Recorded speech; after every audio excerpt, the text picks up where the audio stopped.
नमस्कार दोस्तों, स्वागत है आपका मेरे चैनल में। चलिए अब ज़्यादा देर ना करते हुए आपको जीवित पुत्रिका व्रत की कथा सुनाते हैं। इस दिन भगवान श्री गणेश, माता पार्वती, शिवजी की पूजा एवं ध्यान के बाद व्रत की कथा सुननी चाहिए। इससे शिवजी के प्रिय प्रदोष काल में करना चाहिए। व्रत का पारायण दूसरे दिन अष्टमी तिथि को, जो कि समाप्ति के पश्चात ही किया जाता है। यहाँ हम आपको जितिया व्रत की कहानी बताने जा रहे हैं। जितिया व्रत की 3 कहानियाँ हैं। अपनी परंपरा के अनुसार जो कथा आपके यहाँ पढ़ी जाती हो उसे आप पढ़ सकते हैं, सुन सकते हैं।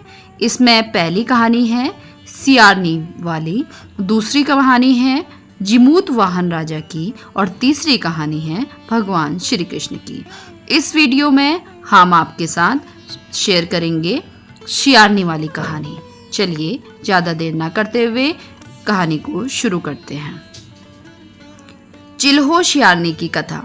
जीवित पुत्रिका व्रत में चिल्हो सियारनी की एक कथा सुनी जाती है। वो संक्षेप में इस प्रकार है। एक वन में सेमर के पेड़ पर एक चील रहती थी। पास की झाड़ी में एक सियारनी भी रहती थी। दोनों की खूब पटती थी।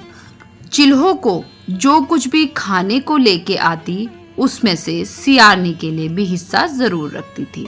सियारनी भी चिल्लो का ऐसा ही ध्यान रखती थी। इस तरह दोनों के जीवन आनंद से कट रहे थे। एक बार वन के पास गांव में औरतें जितिया व्रत की तैयारी कर रही थी। चिल्लो ने उसे बड़े ध्यान से देखा और अपनी सखी सियारों को भी बताया।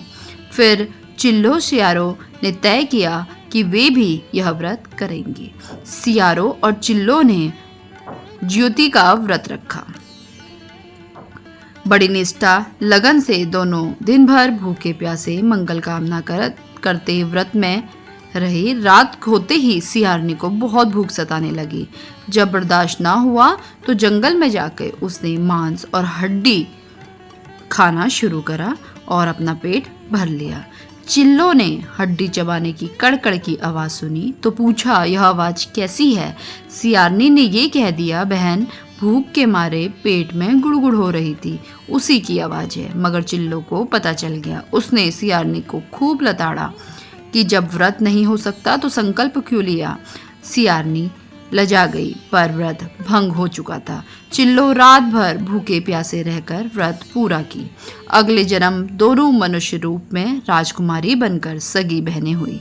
सियारनी बड़ी बहन हुई, उसकी शादी एक राजकुमार से हुई, और चिल्लो छोटी बहन हुई, उसकी शादी उसी राज्य के मंत्री पुत्र से हुई।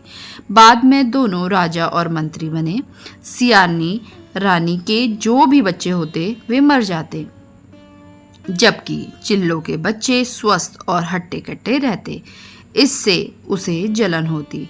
उसने कभी उनका सर कटवा कर डब्बे में बंद करा दिया, पर वह शीश मिठाई बन जाती और बच्चों का बाल तक बाका नहीं होता।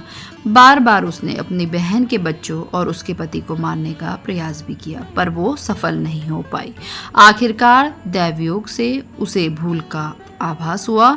उसने क्षमा मांगी और बहन के बताने पर जीवित पुत्रिका व्रत विधि विधान से किया। उस व्रत का फल उसे मिला और उसके पुत्र भी जीवित रहने लगे।